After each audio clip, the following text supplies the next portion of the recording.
안녕하세요. DJ 사나입니다. 오늘의 사연 시작해 보겠습니다. 흔히들 쉬운 말로 결혼을 사랑의 결실이라고 생각하겠지만 때로는 결혼은 때때로 한 사람을 올가매는 덫이 되기도 하죠. 때때로 믿었던 사람들의 상상치도 못했던 진짜 얼굴을 보게 되기도 하고요. 제가 오늘 들려드릴 이야기는 결혼이라는 시가라는 사슬로부터 제가 어떻게 벗어나게 됐는지에 관한 이야기입니다. 그 과정엔 생각지 못한 조력자도 있었고 제 꾀에 제가 넘어간 우픈 상황도 있었죠. 제가 어떻게 그들의 덫에서 벗어나 제 삶을 되찾았는지, 그리고 결국 그들은 어떤 대가를 치르게 됐는지 지금부터 시작할게요. 생각해보면 저는 어릴 때부터 숫자 감각이 꽤나 남다른 편이었어요. 친구들이 수학 문제를 푸는 걸 힘들어할 때 저는 숫자 속에서 패턴을 찾고 계산 과정을 정리하는 게 재미있었어요. 문제를 풀면서 규칙을 발견하고 같은 유형의 문제를 빠르게 푸는 법을 익히는 과정이 마치 퍼즐을 맞추는 것처럼 느껴졌었죠. 부모님도 제가 숫자에 강하다는 걸 알고 있었고 특히 아빠가 금융 관련 일을 하셨기 때문에 그런 영향을 받은 게 아닐까 싶기도 하셨나 봐요. 아빠가 종종 경제 뉴스나 주식 이야기 같은 걸 하셨는데 어린 나이에도 그게 꽤 흥미롭게 들렸거든요. 저희는 부모님 모두 맞벌이라 집을 비우는 시간이 많았고 또 제가 외동인지라 자연스레 혼자 해결해야 하는 일들이 많았어요. 하지만 덕분에 경제관념은 확실하게 배울 수 있었던 것 같아요. 초등학교 때부터 부모님은 저에게 용돈 하나를 줘도 그냥 주는 게 아니라 쓸 때마다 항상 가계부를 꼼꼼히 쓰게 하셨어요. 얼마를 어디에 썼는지, 남은 돈은 얼마나 되는지 일일이 기록하게 하셨죠. 처음에는 귀찮았지만 점점 익숙해지면서 돈을 관리하는 감이 잡히기 시작했던 것 같아요. 용돈을 받으면 무작정 쓰기보다는 어디에 얼마나 쓸지 계획을 세우는 습관이 생겼죠. 그러다 중학생이 될 무렵엔 엄마 대신 가게의 가계부를 정리해 줄 정도로 익숙해졌고요. 가게 매출을 정리하고 지출 항목을 나누고 손익을 계산하는 게 자연스러워졌어요. 그러면서 단순히 돈을 쓰는 것보다 관리하는 게 더 중요하다는 걸 배웠던 거죠. 네, 말하자면 전 완전히 전형적인 이과형 인간이었던 거죠. 그러다 보니 자연스럽게 미래의 길도 정해졌어요. 고등학교에 가서는 수학과 경제 과목에 집중하면서 금융 관련 직업을 목표로 삼게 됐죠. 처음엔 단순히 숫자가 좋아서 시작한 공부였지만 금융과 회계가 사람들의 삶을 바꾸는 걸 보면서 더 매력을 느끼게 되더라고요. 왜 세상 일이 그렇잖아요. 누군가는 투자 하나로 벼락부자가 되고 누군가는 재무관리 실수로 빚더미에 앉게 되는 게 세상의 이치죠. 저는 후자처럼 살고 싶지 않았고 더 나아가 그런 상황에 처한 사람들을 돕고 싶다는 생각을 하게 됐어요. 돈을 잘 벌고 잘 쓰는 법을 아는 게 단순한 숫자 계산이 아니라 삶을 더 안정적으로 만드는 중요한 요소라는 걸 깨달았거든요. 그래서 대학 전공도 고민 없이 회계학을 선택했어요. 회계뿐만 아니라 금융법, 세무, 기업 재무 분석 등 다양한 분야를 공부하면서 실무적인 감각도 키웠고 학점 관리도 철저하게 했고 그 덕분에 대기업 연계 인턴십 기회를 얻을 수 있었어요. 인턴을 하면서 더더욱 이 일이 내 천직이다라는 확신이 들었던 것 같아요. 숫자를 다루는 일은 어릴 때부터 익숙했고 객관적으로 분석하고 문제를 해결하는 게 제 성향에도 맞았고요. 그렇게 인턴을 마친 후에는 곧바로 회계사 시험을 준비했고 3년 동안 공부한 끝에 합격했어요. 이후 회계법인에 취업해서 기업 재무제표를 검토하고 세무 관련 컨설팅을 제공하는 일을 했죠. 처음 몇 년은 정말 밤낮 없이 일하면서 커리어를 쌓았고 그 덕분에 빠르게 승진하며 인정을 받았어요. 일이 바빠서 연애할 기회는 거의 없었지만 그렇다고 외롭다고 생각한 적도 없었어요.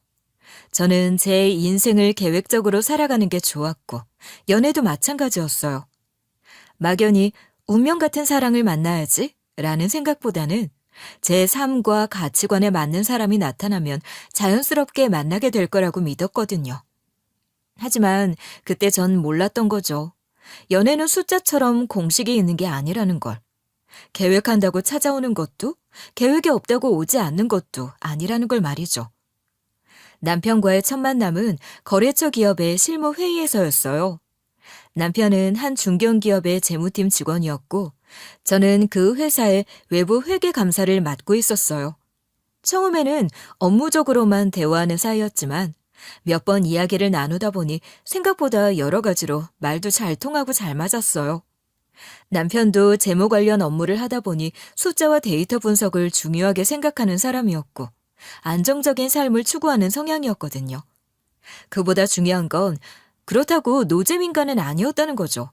솔직히 저희 직종은 하는 일이 일이다 보니 업무적으로 만나는 사람들은 대체로 지루하고 재미없는 경우가 많았는데 남편은 은근히 유머 감각이 있었거든요. 회의 중간중간 적절한 농담을 던지면서도 흐트러짐 없이 자신의 의견을 정리하는 모습을 보면서 괜찮은 사람이네 싶었어요. 아무튼 그러다 남편이 먼저 연락을 해왔고 그렇게 시작된 연애는 미친 듯이 설레는 감정보다는 친구처럼 편안하고 안정적이었어요. 저희에겐 비슷한 면이 많았어요. 책임감이 강하고 모든 일을 논리적으로 해결하려는 성향이라 현실적인 부분에서도 잘 맞았고 감정적으로도 큰 문제 없이 안정적인 관계를 이어가게 됐죠. 그러다 연애 2년 차쯤 결혼을 결심했어요. 사실 전 아이를 낳을 생각도 없는 사람이었고 결혼도 딱히 하고 싶다는 생각을 해본 적이 없었지만 이 사람이랑 한다면 괜찮을지도? 라는 생각을 했던 것 같아요. 둘 다 일에 치중하는 스타일이라 가정을 꾸린다고 해서 크게 달라질 건 없을 거라고 생각했던 거죠. 저는 남편이 성실하고 신뢰할 만한 사람이라고 믿었고 함께하면 안정적인 미래를 만들 수 있을 거라고 확신했어요. 인생이란 게 결코 수학 공식처럼 명료하고 논리적으로 흘러가지 않는다는 걸 그때는 미처 몰랐던 거죠. 원래 저희가 결혼할 당시 시부는 대학에서 화학을 가르치는 교수였고 시모는 작은 사업체를 운영하는 대표였어요. 시부는 학계에서 안정적인 직업을 갖고 있었고 시모는 사업을 운영하며 경제적으로 자립적인 삶을 살고 있었죠.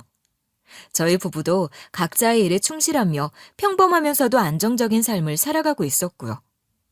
그런데 결혼 7년 차에 남편이 갑자기 중대한 발표를 하겠다는 거예요. 나 우리 가족 사업에 한번 뛰어들어 볼까 해. 아빠도 은퇴하시고 적적해 하시고 엄마도 혼자 사업 끌어가는 거 힘에 부쳐 하시고 우리 셋이 뭉쳐서 가족 경영을 해보면 어떨까 싶어. 아니, 사실은 이미 계획도 준비도 다 끝난 상태야. 당신한테 말하면 걱정을 너무 많이 할 것 같아서 지금 얘기하는 거야. 뭐? 아니, 그렇다고 준비 다 끝내고 지금 얘기해? 나야 당연히 걱정되지. 걱정이 안 돼? 멀쩡한 직장 그만두고 어떻게 될지도 모르는 모험을 하겠다니. 난 당신이 딱 직장인 체질이라고 생각했는데. 아니야? 나도 그럴 줄 알았어. 근데 좀 더 꿈이 커진 것 같아. 여보, 나 진짜 자신 있어. 이번 사업 아이템도 진짜 괜찮은 것 같고 말이야. 그러니까 나 믿고 지지해줘. 응? 안정적인 직장에서 꾸준히 나쁘지 않은 월급을 받으며 재무 관리에 철저했던 남편이 돌연 갑자기 사업가가 되겠다고 하니 불안할 수밖에 없었어요. 하지만 남편은 자신만만했어요. 시부 역시 사내로 태어나서 한 번쯤 큰 결심도 하고 큰 꿈도 꾸는 거지. 언제까지 월급쟁이로만 살 거냐? 라며 남편의 결정을 적극적으로 지지했어요. 시모도 당연하다는 듯 동조했고 결국 저도 남편의 선택을 믿기로 했죠. 남편과 시부모가 시작한 회사는 건강기능식품을 제조, 판매하는 곳이었어요.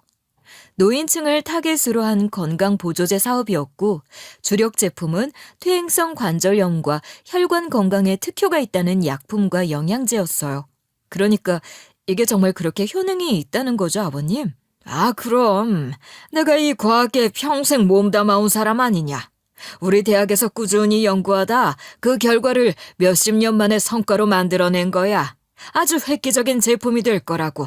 남편과 시부모는 이 제품이 노인들의 삶의 질을 획기적으로 개선할 거라며 열정적으로 사업을 준비했어요. 각자 역할도 명확하더군요. 사업 수완이 좋은 시모가 운영을 맡고 평생 과학을 연구해온 시부는 대학과 연계해 논문을 바탕으로 혁신적인 상품을 개발하며 신뢰도를 높이는 역할을 했어요. 남편은 재정적인 부분을 담당하며 회사의 자금을 관리했고요. 세 사람은 각자의 강점을 살려서 완벽한 팀워크를 이루고 있었어요. 솔직히 사업 시작한다 그럴 땐 걱정이 됐는데 제 예상보다 일이 술술술술 너무 잘 굴러가서 제가 좀 멋쩍어질 정도였죠. 저희 지역은 지방에 있는 도시라 30분 정도만 차를 타고 시골로 들어가면 노년층 고객을 만나기가 쉬웠어요. 요즘은 유튜브나 SNS 광고가 대세라고 하지만 어르신들에게는 직접 찾아가서 얼굴을 보며 설명하는 것이 가장 효과적이라면서 남편과 시부모는 지역의 요양원과 노인정을 돌며 적극적으로 홍보에 나섰죠. 노인들의 건강 고민을 진심으로 들어주면서 신뢰를 쌓았고 제품을 직접 체험하게 하면서 효과를 강조하는 전략이었죠. 게다가 대학 교수 출신인 시부가 연구진이자 겸임 대표로 있다고 하니 더 신뢰가 갔겠죠, 아마. 사업은 생각보다 더 잘 되기 시작했어요. 입소문이 나면서 제품이 날개 돋친 듯 팔려나갔고 먹기만 하면 관절 통증이 싹 사라진다는 후기들이 퍼지면서 매출이 급격히 상승했죠. 투자도 몇 군데서 받았고 지자체 지원금도 신청하면서 사업이 점점 성장하는 듯 보였어요. 남편은 투자 유치가 잘 되고 있으니 곧 대박이 날 거라며 흥분이 가득했고 저도 시부모와 남편이 그렇게 확신을 하니 별다른 의심 없이 응원했고요. 하지만 시간이 지나면서 뭔가 이상하다는 느낌이 들기 시작했어요. 뭐랄까? 설명할 수 없는 불길한 예감이 스멀스멀 올라왔어요. 일단 남편이 돈을 너무 쉽게 쓰기 시작하더라고요. 원래는 꼼꼼하게 가계부를 정리하던 사람이었는데 갑자기 법인카드를 펑펑 쓰고 다니는 거예요. 출장이라고 하면서 호화로운 호텔에 묵거나 고급 브랜드 제품을 사들이는 걸 보면서 뭔가 이상하다는 생각이 들었어요. 아무리 돈이 잘 벌린다고 해도 아직은 사업 초기인데 이렇게 자금을 계획 없이 써도 되나 싶고 또 아무리 가족 사업이라고 해도 기본적인 자금 흐름은 투명해야 한다고 생각했는데 남편과 시부모는 그 부분에 대해 말을 자꾸 피하는 거예요. 법인카드 사용 내역을 물어봐도 사업을 키우려면 어느 정도 투자가 필요하다는 말만 반복했고요. 걱정도 되고 불안하기도 했지만 제가 사업에 대해서는 전혀 모르는 게 사실이고 다 계획이 있겠지 하며 그래도 남편을 믿고 지켜보는 수밖에 없었어요. 그러던 어느 날 결정적인 단서를 발견하게 된 겁니다. 남편이 실수로 제 이메일로 중요한 파일을 보냈던 거예요. 원래는 세금 관련 서류를 보낸다고 했는데 실수로 자기네 회사 내부 보고서까지 첨부한 거였죠. 별 생각 없이 파일을 열어봤다가 그 순간 온몸이 얼어붙고 말았습니다. 해당 보고서에는 회사 제품이 사실 아무 효과도 없는 가짜 건강식품이라는 충격적인 내용이 적혀 있었어요. 성분 분석 결과를 보면 핵심 원료라고 홍보한 유효 성분은 거의 없었고 실제로는 그냥 일반 종합 비타민과 다를 게 없는 제품이었어요. 그런데도 남편과 시부모는 의료진과 연구진이 임상실험을 거쳐 효능을 입증했다고 광고하고 있었고 어떻게 하면 최대한 그 부분을 과대 광고할 수 있을지에 대한 전략들로 가득하더군요. 심지어는 일부 의사와 협력해 가짜 논문까지 만들어 유통하고 있었어요. 전부 조작된 정보였죠. 저희 가족이 만들어낸 제품이 노인들에게 기적을 선사하는 약이 아니라 철저한 상술로 포장된 가짜 건강식품이었다니. 그동안 노인들이 제품을 먹고 기적처럼 효과를 봤다는 후기들이 넘쳐났는데 그게 전부 플라시보 효과였던 건가 했는데 그 후기마저 조작되었다는 사실을 서류를 보고 깨달았어요. 남편과 시부모가 제품을 팔면서도 속으로는 효과가 없다는 걸 알고 있었던 거예요. 그저 광고와 입소문으로 노인들의 불안을 이용해 돈을 벌고 있었던 거죠. 저는 경악을 금치 못했습니다. 처음에는 이 사업이 정말 사람들에게 도움을 줄 거라고 믿었어요. 그러니 단순 영리 사업만은 아니라 생각해 걱정이 돼도 그저 지켜보기만 했던 거죠. 하지만 지금 보니 제가 얼마나 순진한 착각을 했던 건지. 남편과 시부모는 사람들의 건강이고 나발이고 그냥 돈 하나 보고 그런 사기를 치고 있었는데 말이에요. 저는 퇴근한 남편을 곧장 추궁했어요. 뭐야 이거? 대체 언제부터, 처음부터 이러려고 시작한 짓이었지? 아예 가족 사기를 친 거지? 나만 몰랐던 거야. 그치? 여보, 이거 보고 좀 놀랐겠다. 그치? 실은 그게 어떻게 된 거냐면 말이야. 아니, 처음엔 당연히 우리도 좋은 제품 내고 싶었지. 연구도 하고. 근데 그런 세상을 뒤흔들 제품이 나왔으면 우리가 지금 여기 시골 바닥에서 왜 이러고 있겠어. 벌써 노벨상 받았지. 안 그래? 그걸 말이라고 해? 그런 성분이 아니면 그렇게 팔지 말아야지. 이건 명백한 사기야. 몰라서 그래? 당신 가족들, 어르신들 상대로 이거 팔고 있지. 그거 소비자 기만이야. 그리고 투자까지 받고 있지 않아?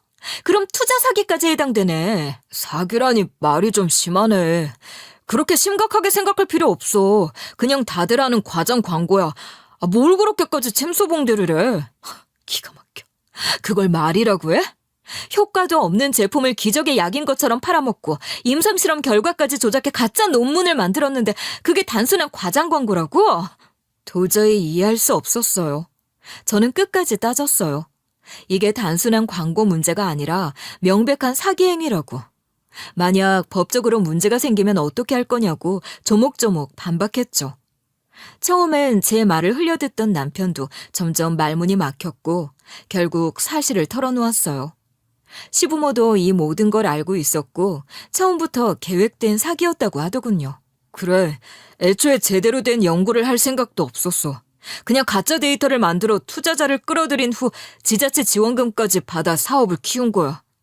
처음엔 솔직히 나도 이렇게 해도 되나 싶긴 했는데 엄마가 원래 이쪽 사업은 그렇게 하는 거라고. 원래 그렇게 하기는 뭘 그렇게 해. 나 참 어이가 없어서 말이 안 나오네.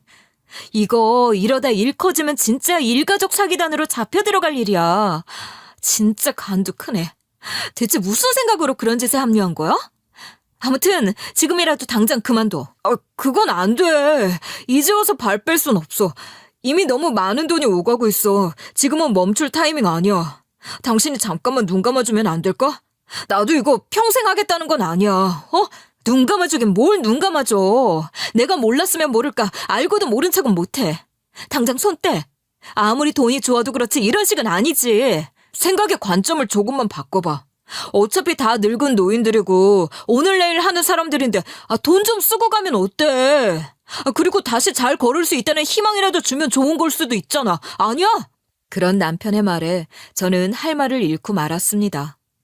정말이지 합리적이고 원칙적인 사람이라고 생각했던 남편이 이렇게까지 비윤리적인 선택을 할 줄은 미처 몰랐어요. 결국 제 선에서 남편을 저지하는 데는 실패하고 말았고 제가 모든 걸 알아챘다는 얘기가 시부모 귀에까지 들어가게 됐죠. 시모가 직접 나서서 절 설득하려 하더군요. 아니, 시모는 오히려 설득을 넘어 자기들의 사기 행각에 절 끌어들이려는 시도까지 하기 시작했습니다. 예, 이 사업은 지금은 이 정도지만 점점 더 규모 커질 거야. 그러면 회계팀도 필요하고. 그쪽은 또 네가 전문가잖니. 이런 일은 남을 쓸 수도 없는 노릇인데 네가 회사에 들어와 내부 회계 관리를 맡아라. 게다가 회계사인 네가 합류하면 회사 신뢰도도 높아지지 않겠니? 어머님, 저 회계사예요. 어머님 말씀대로 신뢰도가 생명인 사람이라고요. 근데 저더러 사기에 합류를 하라고요? 돈은 지금 받는 것보다 훨씬 많이 주마. 가족 좋은 게 뭐니? 이럴 때 뭉치는 게 가족 아니니? 아니요, 전 못해요. 절대 안 해요. 이럴 땐 뭉치는 게 가족인 게 아니라 이럴 때 가족을 잘못된 수렁에서 빼내주는 게 진짜 가족이죠. 이제라도 늦지 않았어요, 어머니. 이쯤에서라도 그만둬야 돼요. 일이 더 커지면 더 걷잡을 수 없어져요. 그만두긴 뭘 그만둬. 돈이 이렇게 돌고 있는데 사업을 접는다니. 내가 평생 사업만 해온 인간인데 이런 상황에 사업을 접는다는 선택지는 기업가에겐 절대 없다. 저희도 그만둘 생각은 없다. 어머님, 아버님도 그러실 생각은 없다. 그러면 답지는 하나뿐이네요. 제가 끝내야겠네요. 남편과 시부모는 결코 관둘 생각이 없었고 결국 저는 이혼을 결심했어요. 남편은 처음엔 절 붙잡았어요. 감정적으로 설득하려 했죠. 이렇게까지 할 필요 있냐? 합류하라고 안 할 테니 그냥 모른 척만 해주면 안 되냐? 라더군요. 하지만 전 이미 결정을 내린 뒤였어요. 제가 변호사를 선임하고 진짜로 법적 대응을 준비하자 남편의 태도가 바뀌더군요. 처음엔 감정적인 호소를 하던 남편이 점점 차가워졌어요. 시간은 더욱 노골적으로 압박하기 시작했어요. 처음에는 감정적인 협박이었어요. 가족인데 어떻게 이럴 수 있냐라거나 이건 가족끼리 해결할 문제다 같은 말로 흔들려는 거였어요. 하지만 제가 전혀 흔들리지 않자 점점 더 대놓고 직접적인 위협을 하기 시작하더라고요. 네가 이 일에 대해 아는 게 많으니 이혼한다고 해도 가만둘 수는 없지. 어디 네 변호사한테 가서 입이라도 열어봐. 어떻게 될지는 한번 두고 보자. 지금 저 협박하시는 건가요? 처음부터 사기 기획한 게 누군데? 전 그만 안 둬요. 아무리 저 흔들고 협박하시려고 해도 소용없을 거란 소리예요. 문제는 협박의 강도가 점점 심해진다는 거였어요. 처음에는 말로 겁주는 수준이었지만 시간이 지날수록 행동까지 따르기 시작했어요. 시모가 갑자기 회사 변호사를 내세워 이혼할 거면 그냥 조용히 끝내라. 쓸데없는 소리 했다가 법적으로 피곤해질 수도 있다. 라며 법적 조치 운운하는 식으로 나오더라고요. 저는 이미 변호사를 선임한 상태였기 때문에 그 정도 협박에는 동요하지 않았어요. 그런데도 시간은 포기할 생각이 없었어요. 시부까지 나서서 가족인데 이렇게까지 할 필요 있냐라며 은근히 압박을 해왔죠. 저는 그럴수록 더욱 철저히 대비했어요. 남편이 실수로 제 이메일로 보낸 파일을 포함해 회사 내부 자료 몇 가지를 남편 컴퓨터에서 빼내 몰래 따로 모아두고 있었어요. 처음에는 단순히 이혼 소송을 위해 필요한 자료만 정리했는데 시가의 태도를 보니 이건 더 철저하게 준비해야겠다는 생각이 들더라고요. 그래서 혹시 모를 상황을 대비해서 남편 방에서 빼낸 자료들도 있었어요. 재무제표, 내부 보고서, 투자자 현황까지 모두 정리해뒀죠. 그 자료들만 있으면 시가가 불법을 저질렀다는 걸 명백히 입증할 수 있었어요. 혹시 모를 사태를 대비해 그 자료들을 제 서재 서랍장에 자물쇠까지 채워 넣어뒀어요. 그 정도까지 하면 안전할 거라고 생각했고요. 그런데 어느 날 집에 돌아와 보니 서랍장이 통째로 사라져 있었어요. 곧바로 알아차렸죠. 남편이 가져갔구나. 순간 머리가 띵해졌어요. 바로 남편에게 전화를 걸었어요. 남편은 태연하게 전화를 받더니 오히려 한숨을 쉬더군요. 그러게, 피곤하게 뭐하러 그런 짓을 했어? 이혼할 거면 그냥 깔끔하게 끝내자. 그런 걸로 지저분하게 협박하지 말고. 협박? 지금 협박을 누가 누구한테 하고 있는 건데.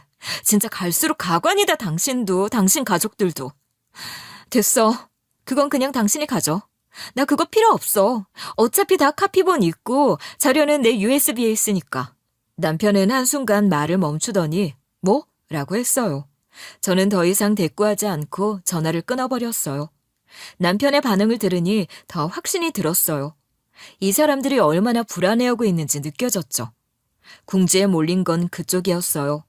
남편은 자신이 가져간 자료가 원본이라 생각하고 안심했겠지만 저는 원래부터 혹시 몰라 모든 자료를 이중으로 보관해두고 있었거든요. 하지만 저의 마지막 말이 도화선이 됐던 걸까요? 기어코 일이 터지고 말았습니다. 남편과 살던 집에서 더는 살 수 없을 것 같아 짐을 챙겨 친구네 집으로 가려고 나온 때였어요. 집 앞 골목길을 걷고 있었어요. 해가 지고 어둑해진 길가에는 인적이 드물었고 오랜만에 친구를 만날 생각에 조금은 긴장이 풀린 상태였죠. 그런데 그때였어요. 갑자기 옆에서 강한 불빛이 번쩍이는가 싶더니 제 앞을 가로막으며 멈춰서는 검은색 승용차. 직감적으로 뭔가 잘못됐다는 생각이 들었어요. 그리고 그 차에서 내리는 남편과 조수석에서 날카로운 눈빛으로 쳐다보는 시모. 순간적으로 온몸에 소름이 돋았습니다. 남편은 차에서 내리자마자 다급한 표정으로 다가와 제 팔을 붙잡았어요. 저는 순간적으로 몸을 빼며 뒷걸음질 쳤지만 남편은 단단히 작정한 얼굴이었어요. 차에 타. 낮고 차분한 목소리였지만 그 속에 깔린 냉기가 소름 끼쳤어요. 저는 반사적으로 저항하며 손을 뿌리쳤어요. 뭐 하는 거야? 목소리가 떨렸어요. 그때 시모가 조용한 목소리로 말했어요. 이젠 네 입만 다물면 아무 문제도 안 생길 거라고. 그 말에서 묘한 위압감이 느껴졌어요. 뒷골이 서늘해지며 어떻게든 도망을 쳐야 한다는 생각이 들었습니다. 몸을 돌려 도망치려 했지만 남편이 잽싸게 제 팔을 다시 움켜쥐었어요. 저는 필사적으로 버텼지만 남편은 힘으로 절 끌어당겼어요. 그냥 타서 얘기나 하자. 여전히 태어난 말투였지만 저항하는 저를 대하는 손길은 거칠었어요. 그런데 그 순간 심호까지 합세하며 절 향해 손을 뻗었어요. 거친 손길이 제 머리채를 움켜쥐었고 순간적으로 귓가가 울리면서 머릿속이 핑 돌았어요. 네가 뭔데 우리 사업을 망치려고 들어? 심호가 날카로운 목소리로 소리쳤어요. 저는 몸을 뒤로 젖히며 반항했지만 힘으로 당해낼 수가 없었어요. 발버둥을 쳤지만 역부족이었어요. 그러다 결국 중심을 잃고 바닥으로 낮아 빠졌어요. 그 충격에 눈앞이 순간적으로 아득해졌어요. 넘어진 절 심호가 그대로 위에서 눌렀어요. 이건 놔! 이거 안 나? 내가 니들 가만 안 둬? 가만히 있어. 넌 이제 끝이야. 그러게 기회를 줄 때 조용히 찌그러져 있었어야지. 심호에 쏟아지는 힘에 숨이 턱 막혔어요. 남편은 그 틈을 놓치지 않고 제 가방을 낚아챘어요. 저는 필사적으로 몸을 비틀었지만 아무 소용이 없었어요. 가방이 손에서 순식간에 빠져나가 버렸고 남편은 재빨리 가방을 열어 안에 있던 파일과 USB를 꺼냈어요. 그걸 확인하겠다는 듯 서류를 뒤지며 피식 웃었어요. 있어? 챙겼냐? 여기 있네. 아니, 이걸 경찰에 넘길 생각이었어? 대체 무슨 생각으로? 우리 다 뭐 대봐라 했던 거야? 남편이 비꼬듯 말했어요. 전 이를 악물고 분노를 삼켰어요. 숨이 가빠지고 손이 덜덜 떨렸어요. 시모는 서류를 훑어보더니 조용한 목소리로 선언하듯 말하더군요. 이제 네가 손에 쥔 건 아무것도 없어. 주제 모르고 설치다 언제 무슨 일 당할지 모른다 너. 그러니까 내 말 잘 듣고 조용히 살아. 알겠니? 그 순간 멀리서 건장한 남자 2명이 다가오며 뭐하는 짓이냐고 외치는 소리가 들렸고 그 말에 순간적으로 멈칫하는 시모. 저는 그 틈을 놓치지 않았어요. 온몸을 비틀어 필사적으로 시모를 밀쳐냈어요. 시모가 중심을 잃고 휘청하는 순간 저는 그대로 몸을 일으켜 골목길로 뛰었습니다. 시모가 다시 절 붙잡으려 했지만 필사적으로 몸을 틀어 가까스로 빠져나왔어요. 남편은 소리를 지르며 절 쫓아오려 했지만 다행히도 행인들이 다가와 무슨 일인데 여자를 붙잡고 그러는 거냐고 따져주는 덕에 상황이 복잡해졌죠. 저는 그 틈을 타서 전력으로 달렸어요. 한참을 정신없이 뛰다 보니 앞에 약국이 보였어요. 저는 거의 무의식적으로 약국 안으로 뛰어들어갔어요. 문이 닫히자마자 안도감이 몰려오면서 그대로 벽에 기대 숨을 몰아쉬었어요. 심장이 터질 듯이 뛰었어요. 손은 덜덜 떨리고 온몸이 흐트러져 있었어요. 그제야 주변을 둘러보니 약국 안은 평온했어요. 카운터 너머에서 50대 정도로 보이는 여자 약사분이 눈이 커다래져 절 바라보고 계시더군요. 그제야 정신을 차리고 거울을 봤어요. 순간 숨이 턱 막혔어요. 얼굴 한쪽은 시뻘겋게 부어있지 계모가 쥐어뜯었던 자국이 목에 선명하게 남아있는 데다 머리는 완전히 헝클어져 엉망진창. 말 그대로 광녀 같았어요. 때 아닌 광녀의 출연이라니 약사분 입장에선 정말 놀랄만 하겠다 싶었죠. 겨우겨우 죄송하다고 말하고 정신을 차리려는데 눈물이 차오르면서 도저히 참을 수가 없었어요. 어린아이처럼 울음을 터뜨리고 말았죠. 그런데 그 순간이었어요. 혹시 박 권사님 부부댁 며느리 아니세요? 뜻밖의 물음이었지만 저는 눈물 탓에 말도 못하고 고개만 끄덕였어요. 약사의 얼굴이 미묘하게 굳어졌어요. 약사는 잠시 생각에 잠긴 듯 하다가 다시 물었어요. 혹시 그 집 식구들 때문에 이렇게 된 거냐고. 저는 목이 메어 말도 못했어요. 대신 다시 한번 고개를 끄덕였어요. 대충 무슨 상황인지 알겠네요. 일단 여기서 좀 쉬어요. 보이는 곳에 있으면 안 되겠다. 이리 따라 들어올래요? 저는 눈물을 훔치며 약사를 따라 약국 안쪽으로 들어갔어요. 안쪽에는 직원들 쉬는 공간이 있었어요. 작은 테이블과 의자가 놓여 있었고 한쪽에는 따뜻한 차가 준비되어 있었죠. 저는 테이블에 앉아 차를 한 모금 들이켰어요. 그제야 조금 숨이 고르게 쉬어졌어요. 그런데도 온몸이 떨렸어요. 민망하기도 했고 이 상황을 어떻게 설명해야 하나 싶기도 했어요. 그 와중에도 눈물이 하염없이 흐르고 있었어요. 정말 한순간에 이렇게까지 무너질 줄은 꿈에도 몰랐고, 지금 이 상황이 믿기질 않기도 하고. 그런데 그때였어요. 약사가 조용히 저를 바라보더니 뜻밖의 질문을 던졌어요. 복수하고 싶어요? 뭔가 의아했죠. 제가 무슨 일을 겪었는지 말도 하지 않았는데 이 사람이 어떻게 알고 이런 말을 하는 걸까? 약사는 절 가만히 응시하더니 이쪽으로 좀 와보라며 손짓했고 저는 반쯤 넋이 나간 채 약국 안쪽을 따라갔어요. 안쪽에는 미닫이 문이 하나 있었고 약사는 아무 말 없이 그 문을 열었어요. 순간 눈앞에 펼쳐진 광경에 숨이 멎는 것 같았어요. 한쪽 벽에는 커다란 칠판이 세워져 있었는데 그 칠판에는 제가 너무도 익숙한 이름들이 빼곡히 적혀 있었거든요. 남편과 시부모가 운영하는 회사 이름, 제품명, 그리고 여러 가지 메모들. 순간 머리가 하얘졌어요. 그뿐만이 아니었어요. 책상 위에는 서류 더미가 가득 쌓여 있었고 노트북 화면에는 제품 성분 분석 결과가 떠 있었어요. 서랍을 열어보니 여러 문서들이 가지런히 정리되어 있었어요. 마치 오랫동안 한 사건을 추적해온 사람처럼. 저는 말문이 막혀 약사를 바라봤어요. 약사는 조용히 책상 위에 서류 한 뭉치를 집어들며 설명하기 시작했어요. 처음부터 이 회사가 수상하다고 생각했어요. 우리 회사에서 두 사람이 건강기능식품 사업을 한다며 적극적으로 홍보하는 모습을 보면서 뭔가 이상하다고 느꼈죠. 아무리 봐도 석연치 않은데 노인들을 대상으로 기적의 약처럼 선전하더라고요. 그런데 정작 제품 성분이 뭔지도 명확하지 않았고 영락 없는 사기 같았죠. 그럼 그 이후로 계속 조사를 해오신 건가요? 처음엔 괜히 같은 교회 사람이랑 관계 나빠지고 싶지도 않고 해서 모른 척 하려고 했어요.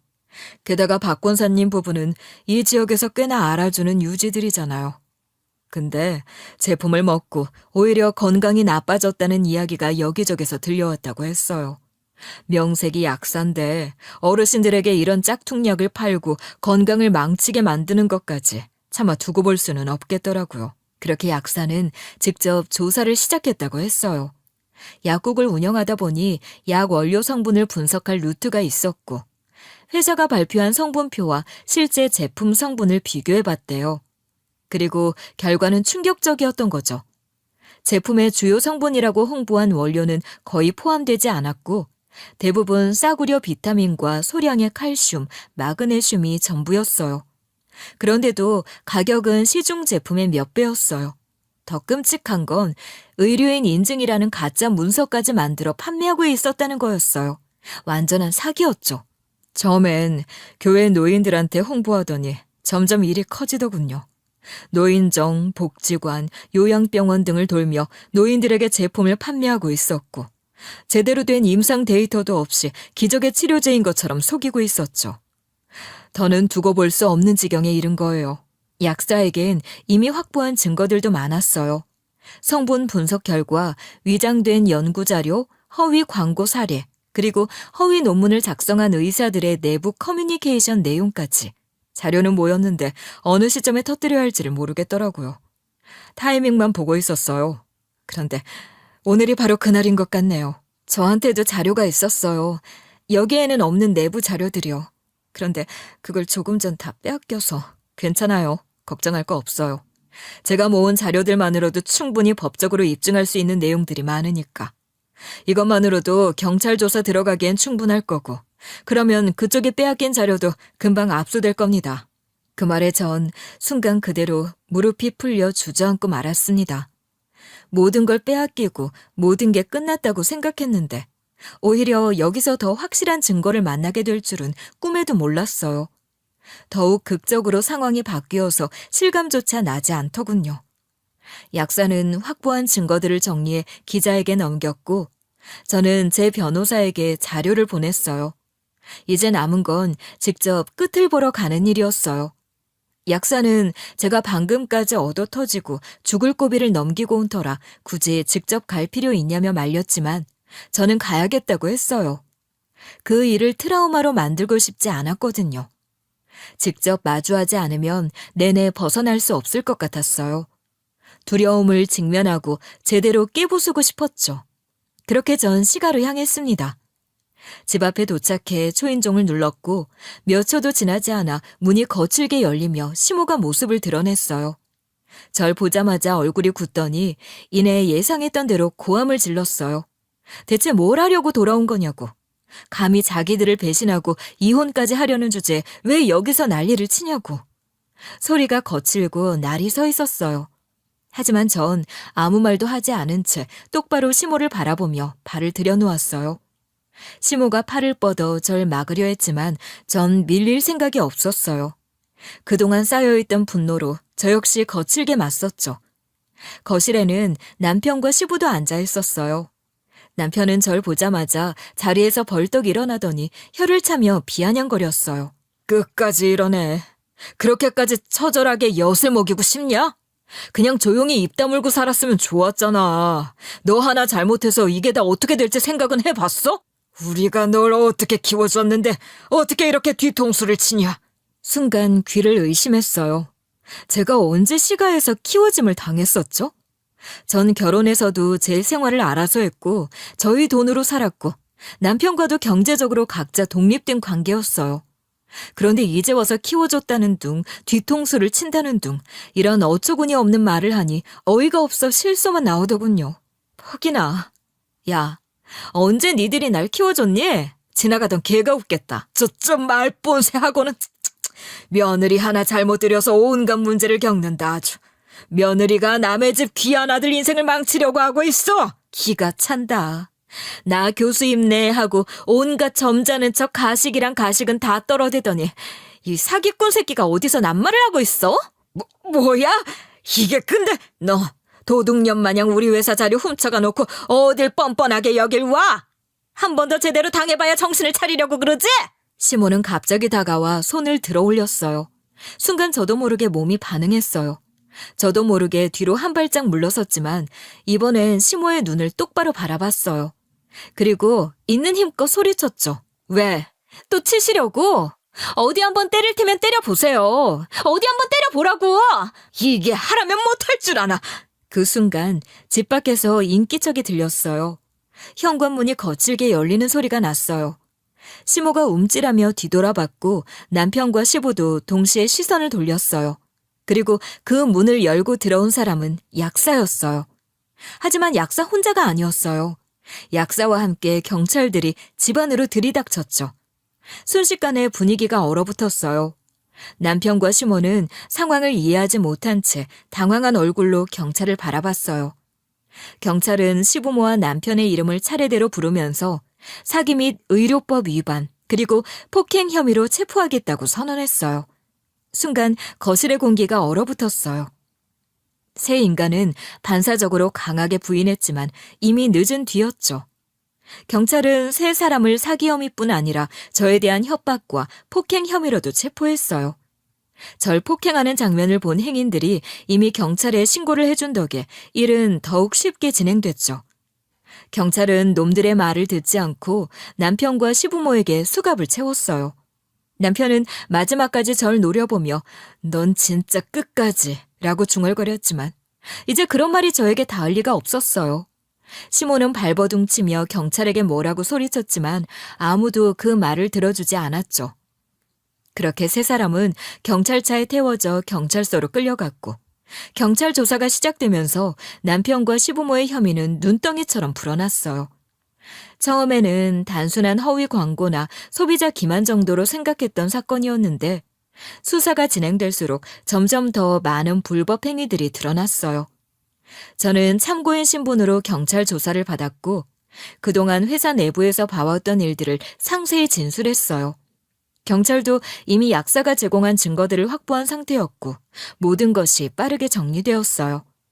그런데 예상보다 더 빠르게 일이 커지기 시작한 건 언론 때문이었어요. 약사의 제보로 지역신문에서도 보도가 나갔거든요. 경찰 조사가 진행되는 동안 회사 제품을 구매했던 곳들에서도 항의가 폭주하기 시작했어요. 특히 지역 내 요양원과 복지관에서 집단적으로 문제를 제기했어요. 시부모가 평소 교회 인맥을 이용해 요양원, 노인정, 복지관 등을 돌며 제품을 홍보했던 게 결국 독이 된 것이었죠. 상당수의 노인들이 제품을 장기간 복용하고 있었고 그들 중 일부는 이 제품이 진짜 치료제라고 믿고 병원 치료를 중단하기까지 했다는 게 밝혀졌어요. 대부분 노인들은 평생 어렵게 모은 돈이나 자식들이 부모를 위해 보내준 용돈으로 그것들을 구입했을 거예요. 그걸 알면서도 사기를 친 거라 생각하니 이보다 더 악질적인 짓이 있을까 싶더라고요. 게다가 제품을 복용한 노인들 중 일부는 건강이 더 악화되기까지 했다는 거예요. 원래 관절염 때문에 불편했던 사람들이 광고만 믿고 병원 치료를 중단하거나 기존 약을 끊었다가 증상이 악화된 사례가 속출했죠. 어떤 사람들은 혈압약을 끊고 이 제품만 복용하다가 병세가 심각해져 병원에 실려가는 일까지 벌어졌고요. 의료진과 상담한 결과 원래 약을 꾸준히 복용했더라면 충분히 조절될 수 있었던 증상들이 이 제품을 맹신한 탓에 더 심각해진 경우가 많았다고 하더군요. 사람들의 절박함을 이용해 돈을 벌어왔다는 게 점점 더 분명해졌고 얼마나 악질적인 범죄인지가 더 명확해졌죠. 또 요양원 몇 곳에서는 제품을 대량 구매해 입소자들에게 제공했던 정황도 드러났어요. 요양원 원장들이 제품을 공동 구매한 이유는 단순했어요. 교회 권사님, 대학 교수님이 믿을 만한 제품이라고 하시길래 라는 거였어요. 시부모가 대학과 교회에서 쌓아온 이미지가 이런 식으로 이용되었다는 걸 알게 되니 더 치가 떨렸어요. 결국 요양원과 개인 소비자들까지 나서서 회사를 상대로 고소를 진행하기 시작했습니다. 그 와중에는 제가 경찰 조사에 협력했다는 사실이 알려지면서 일부 피해자들이 절 직접 찾아와 감사 인사를 하기도 했어요. 몇몇 노인들은 가족들과 함께 약국까지 찾아와 제 손을 잡고 이렇게 사실을 밝혀줘서 고맙다고 하시더군요. 전 그 말이 너무 씁쓸하게 들렸어요. 저도 한때는 이 가족의 일원이었고 그들의 실체를 너무 늦게 알아버렸으니까요. 물론 저도 피해자였지만 도의적인 책임을 완전히 떨쳐버릴 수는 없었던 것 같아요. 놈들의 범죄는 거기서 그치지 않았어요. 지자체에서 지원하는 보조금까지 부정 수급했다는 사실도 드러났죠. 회사가 개발비와 연구비 명목으로 지원받은 보조금을 제대로 사용한 흔적이 없었고 일부 금액은 시부모의 개인 계좌로 흘러들어간 정황이 포착됐어요. 회계 기록을 살펴보니 회사 자금이 엉망으로 관리되고 있었고 연구 개발에 쓰였다고 보고된 돈이 고급 호텔 숙박비나 해외여행 경비로 빠져나간 내역도 발견됐어요. 결국 경찰은 사기, 의료법 위반, 보조금 횡령 혐의를 적용했고 추가로 피해자들에게 손해배상 청구 소송까지 들어가면서 상황은 걷잡을 수 없이 심각해졌어요. 이제 남편과 시부모는 더 이상 빠져나갈 구멍이 없었어요. 남편은 처음엔 필사적으로 발버둥을 쳤어요. 경찰 조사에서 자신은 부모에게 이용당한 것뿐이라며 실질적인 경영은 시부모가 했다고 주장했어요. 자신은 단순히 회사의 재물을 관리했을 뿐이고 실제 제품 개발과 마케팅 전략은 전적으로 시부모가 주도했다고 했어요. 하지만 경찰이 확보한 자료는 달랐어요. 남편이 투자자들에게 허위 자료를 제공한 정황이 있었고 특히 가짜 연구 결과를 직접 수정한 흔적까지 남아있었죠. 그동안 사업 설명회에서 자신이 나서서 과학적으로 입증된 제품이라는 거짓말을 했던 것도 다 기록으로 남아있었고요. 그 탓에 처음에는 남편을 감싸던 변호사도 시간이 지나면서 태도를 바꿨어요. 초기에는 남편이 단순 가담자이며 시부모가 주도한 범행이라는 쪽으로 변론을 펼쳤지만 점점 증거가 쌓이자 변론 방향을 수정할 수밖에 없었어요. 경찰에 가져온 증거들은 남편이 회사의 핵심 운영진으로서 사기에 깊이 개입했다는 걸 명확히 보여줬으니까요. 허위 연구 자료를 검토한 흔적, 가짜 논문을 유통하기 위해 투자자들과 주고받은 이메일, 회사 내부 보고서에서 광고 문구까지 직접 수정한 기록까지. 이 정도면 이용당한 피해자가 아니라 사기 범죄를 계획하고 실행한 공범이었어요. 변호사도 더는 변명의 여지가 없다는 걸 깨닫고 혐의를 인정하고 형량 조정을 하는 쪽으로 가닥을 잡더군요. 반면 시모는 경찰 조사에서도 법정에서도 끝까지 뻔뻔했어요.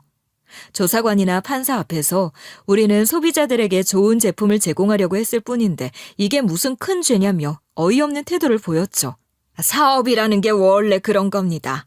다 과장 좀 하고 거짓말 좀 하면서 하는 거지 사업을 어떻게 누가 100% 정직하게 합니까? 건강기능식품 시장이라는 게 원래 이런 방식으로 다 돌아가는 거예요. 다들 그러는 건데 뭘 그렇게 호들갑을 떠는지 나 원참. 하지만 경찰 판사가 뭐 바본가요? 이미 모든 증거는 확실한 상태였어요. 지원금이 연구개발에 쓰이지 않고 시모의 개인 계좌로 빠져나간 기록이 있었고 그 돈이 해외 명품 쇼핑, 고급 스파, 가족 여행 경비로 사용된 내역까지 다 드러났어요.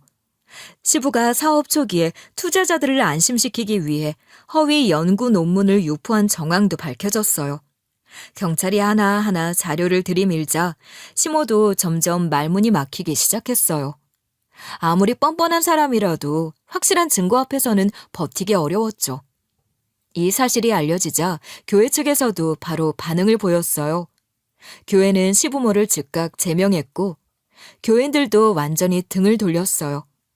평소에 교회에서 신망이 두텁다고 자부하던 시부모였지만 결국 진실이 드러나자 한순간에 모든 걸 잃어버리고 말았죠. 시부모의 사업을 믿고 투자했던 일부 교인들도 속았다는 걸 알고 분노했어요. 시부는 평소 자신이 교수 출신이고 사회적으로 존경받던 인물이었다는 사실에 대한 집착이 강했던 사람이었어요. 하지만 제자들도 학교도 자신을 믿던 교회 사람들도 모두 등을 돌렸어요. 명망 있는 교수에서 사기범으로 추락하는 과정이 시부에게는 아마 가장 큰 형벌이자 굴욕이었을 거예요. 나름 교수의 회사 대표에 돈 있고 명망 있는 사람이라고 평가받던 부부가 완전히 몰락한 거죠. 한편 이 모든 일이 진행되는 동안 저는 이혼 소송을 마무리하고 있었어요. 변호사와 함께 모든 서류를 정리했고 시간은 이제 이혼을 막을 여력조차 없었어요. 남편은 경찰 조사를 받느라 바빴고 시부모는 회사를 지키느라 정신이 없었어요. 법원에서도 제 입장을 충분히 이해했고 남편이 저지른 일과 그 과정에서 제가 입은 피해를 고려해 위자료 청구까지 받아들여졌어요. 저는 한 치의 미련도 남기지 않고 그렇게 결혼 생활을 완전히 끝냈어요. 회사는 당연히 폐업 수순을 밟았죠. 경찰 수사가 시작된 후 투자자들은 빠르게 등을 돌렸고 법적 책임을 피하려고 먼저 손절하는 움직임을 보였어요. 몇몇 투자자들은 아예 남편과 시부모를 상대로 손해배상 소송을 걸었죠. 피해자들은 집단 고소를 진행했고 결국 남편과 시부모는 법정에서 모든 죗값을 치르게 되었어요. 이혼 후 저는 다시 제 삶을 되찾기 위해 집중하게 됐습니다. 사건이 터지고 한동안 정신없이 바빴지만 다행히 회사에서도 제 상황을 이해해 주었고 업무에 복귀하는 데 문제가 없었어요. 저는 더 이상 과거에 얽매이지 않기로 결심했어요. 오히려 이번 일을 계기로 저는 금융범죄와 관련된 내부 감사 쪽으로 전문성을 넓혀가기 시작했어요. 사건을 겪으며 불법적인 자금 흐름을 어떻게 찾아내야 하는지, 기업 사기의 패턴이 어떤 식으로 진행되는지를 몸소 경험했으니까요.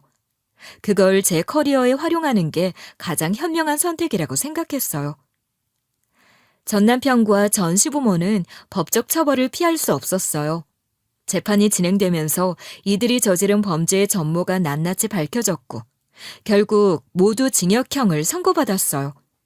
법정에서 이들의 표정을 보는 순간 저는 씁쓸하면서도 통쾌한 기분을 느꼈던 것 같아요. 전 남편은 사기와 문서 위조, 정부 보조금 수정 수급 등의 혐의로 징역형을 받았어요. 재판 내내 자신이 부모에게 이용당했을 뿐이라며 형량을 줄이려 애썼어요. 저는 부모의 뜻을 따랐을 뿐입니다. 실제 사업 운영과 연구 개발엔 관여하지 않았어요. 믿어주십시오, 판사님. 하지만 법원은 전 남편의 말을 받아들이지 않았어요. 이미 결정적인 증거들이 남아있었으니까요. 투자자들에게 허위 자료를 제공한 것도, 가짜 연구 결과를 직접 수정한 것도 모두 남편이 한 일이었어요. 결국 법원은 전 남편이 주범 중 하나라는 걸 인정했고 최종 판결이 내려지는 순간 전 남편은 망연자실한 얼굴로 고개를 떨궈야 했죠. 전 시부도 책임을 피하지 못했어요. 기업 운영에 깊숙이 개입했고 교회 인맥을 이용해 노인들에게 제품을 판매한 사실이 밝혀졌어요. 특히 교육자로서의 경력을 이용해 연구 결과를 조작한 부분이 결정적인 범죄 행위로 인정됐어요. 교수라는 사람이 과학을 빙자해 거짓 논문을 유포하고 자신의 명성을 이용해 사기를 쳤다는 사실이 밝혀지면서 여론도 더욱 악화되었어요. 전시부의 이름이 들어간 논문들은 철저히 검증 대상이 되었고 결국 연구윤리 위반으로 인해 모든 학계에서 퇴출당했어요. 전시모는 셋 중 가장 강력한 처벌을 받았어요. 일단 전시모가 대표인 회사였고 허위 광고 및 의료법 위반, 투자 사기, 정부 보조금 횡령까지 여러 혐의가 중첩됐어요. 처음엔 억울하다며 소리를 질렀지만 법원은 단호했어요. 결국 감옥에 가는 수밖에 없었어요. 사업하면서 호화롭게 살던 시절은 끝났고 이제 남은 건 죗값을 치르는 일뿐이었죠. 그리고 시간이 흘러 세 사람은 형을 마치고 출소했지만 그 이후의 삶은 완전히 망가져 있었어요. 약사분을 통해 들어보니 아주 지옥 같은 삶이더군요. 회사는 이미 파산했지. 투자자들과 소비자들에게 거액의 손해배상금을 물어줘야 했지. 감옥에 있는 동안에도 소송이 줄줄이 이어졌고 결국 출소할 때쯤엔 갚아야 할 빚이 엄청난 수준으로 불어나 있었던 거죠. 그러니 출소 후 재기할 방법 자체가 없었을 거예요. 교회에서도 완전히 내쳐졌고 지역 내에서 완전히 사기꾼으로 낙인 찍혔기 때문에 예전처럼 인맥을 활용할 수도 없었고요. 가지고 있던 재산은 전부 몰수당하거나 소송비로 나갔고 결국 남은 건 감당할 수 없는 빚뿐이었죠. 게다가 전 남편의 경우엔 징역을 마치고 나왔지만 이미 전과자로 낙인 찍혀 어디에도 제대로 된 직장을 구할 수 없었을 테고요. 셋 다 그렇게 되니 정말 어디 하나 손 벌릴 곳이 없었는지 어느 날 결국 저한테까지 연락을 해오더라고요. 이제 와서 이런 말 해도 소용없다는 거 알지만 네가 한 번만 도와주면 안 되겠니? 우리 너무 힘들어. 도저히 방법이 없어서 그래. 너 원래 정 많잖아. 그냥 적선한다 생각하고. 저는 휴대폰을 한참 내려다보다가 그대로 차단 목록에 추가했어요. 그 인간들이 어떤 상황에 처해 있는지는 몰라도 이제 제 인생에는 아무 상관없는 일이었어요. 영원히 차단하고 살 거예요. 놈들은 자신들이 만든 나락 속에서 평생 벗어나지 못한 채 살아가겠죠. 그게 응당한 벌 아니겠어요? 세상엔 결국 자기 꾀에 넘어가는 사람들이 있게 마련이에요. 남을 이용해 쉽게 무언가를 얻으려는 사람들은 결국 자신이 만들어 놓은 덫에 걸려 넘어질 수밖에 없더라고요. 남들을 짓밟고 자신들의 편한 미래를 보장받으려 했던 남편과 시부모는 결국 모든 걸 잃었고 스스로 나락으로 떨어졌어요. 하지만 저는 그들의 몰락을 보면서도 전혀 동정심이 들지 않았어요.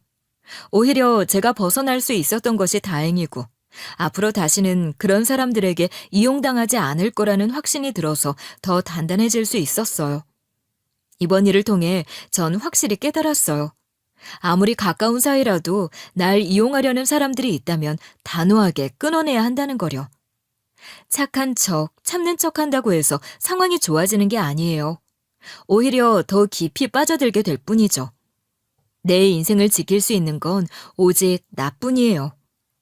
이제 전 제 삶을 살아가려고 해요. 다시는 누구에게도 휘둘리지 않고 저 자신을 위해 살 거예요.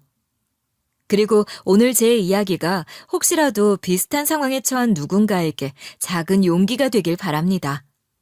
그럼 지금까지 긴 이야기 들어주셔서 감사합니다.